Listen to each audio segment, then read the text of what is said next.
Atos 5.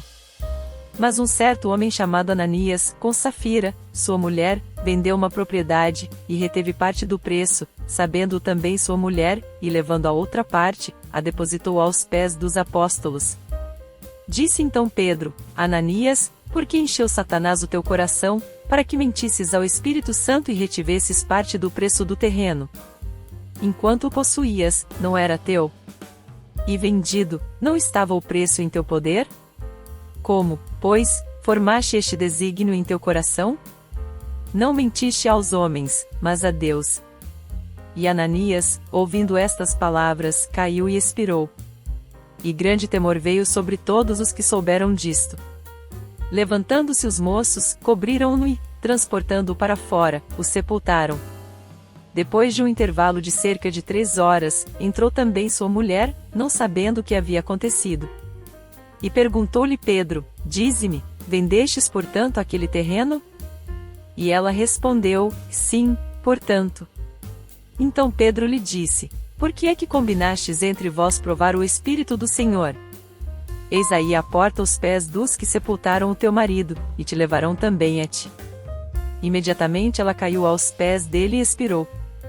E entrando os moços, acharam-na morta e, levando-a para fora, sepultaram-na ao lado do marido. Sobreveio grande temor a toda a igreja e a todos os que ouviram estas coisas. E muitos sinais e prodígios eram feitos entre o povo pelas mãos dos apóstolos. E estavam todos de comum acordo no pórtico de Salomão. Dos outros, porém, nenhum ousava juntar-se a eles, mas o povo os tinha em grande estima, e cada vez mais se agregavam crentes ao Senhor em grande número tanto de homens como de mulheres, a ponto de transportarem os enfermos para as ruas, e os porem em leitos e maçãs, para que ao passar Pedro, ao menos sua sombra cobrisse alguns deles. Também das cidades circunvizinhas afluía muita gente a Jerusalém, conduzindo enfermos e atormentados de espíritos imundos, os quais eram todos curados. Levantando-se o sumo sacerdote e todos os que estavam com ele, isto é, a seita dos saduceus, encheram-se de inveja, deitaram mão nos apóstolos, e os puseram na prisão pública. Mas de noite um anjo do Senhor abriu as portas do cárcere e, tirando-os para fora, disse: Ide, apresentai-vos no templo, e falai ao povo todas as palavras desta vida. Ora, tendo eles ouvido isto, entraram de manhã cedo no templo e ensinavam. Chegando, porém o sumo sacerdote e os que estavam com ele, convocaram o sinédrio, com todos os anciãos dos filhos de Israel, e enviaram guardas ao cárcere para trazê-los. Mas os guardas, tendo lá ido, não os acharam na prisão, e voltando, lhe anunciaram, dizendo: Achamos realmente o cárcere fechado com toda a segurança, e as sentinelas em pé às portas, mas, abrindo-as, a ninguém achamos dentro. E quando o capitão do templo e os principais sacerdotes ouviram estas palavras, ficaram perplexos acerca deles e do que viria a ser isso. Então chegou alguém e lhes anunciou: Eis que os homens que encerrastes na prisão estão no templo, em pé, a ensinar o povo. Nisso foi o capitão com os guardas e os trouxe, não com violência, porque temiam ser apedrejados pelo povo. E tendo-os trazido, os apresentaram ao sinédrio. E o sumo sacerdote os interrogou, dizendo: Não vos admoestamos expressamente que não ensinasseis nesse nome?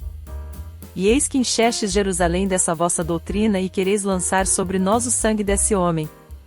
Respondendo Pedro e os apóstolos, disseram: Importa antes obedecer a Deus que aos homens. O Deus de nossos pais ressuscitou a Jesus, ao qual vós matastes, suspendendo no madeiro, e sim, Deus, com a sua destra, o elevou a príncipe e salvador, para dar a Israel o arrependimento e remissão de pecados. E nós somos testemunhas destas coisas, e bem assim o Espírito Santo, que Deus deu àqueles que lhe obedecem. Ora, ouvindo eles isto, se enfureceram e queriam matá-los.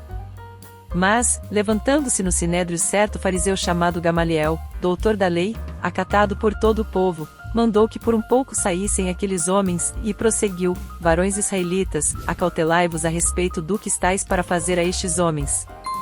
Porque, há algum tempo, levantou-se Teudas, dizendo ser alguém, ao qual se ajuntaram os 400 homens, mas ele foi morto, e todos quantos lhe obedeciam foram dispersos e reduzidos a nada.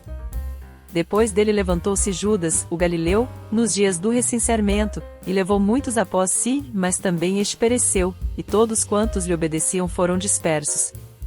Agora vos digo, dai de mão a estes homens, e deixai-os, porque este conselho ou esta obra, caso seja dos homens, se desfará, mas, se é de Deus, não podereis derrotá-los, para que não sejais, porventura, achados até combatendo contra Deus.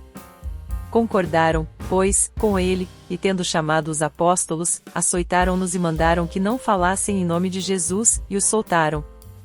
Retiraram-se, pois, da presença do sinédrio, regozijando-se de terem sido julgados dignos de sofrer afronta pelo nome de Jesus. E todos os dias, no templo e de casa em casa, não cessavam de ensinar, e de anunciar a Jesus, o Cristo.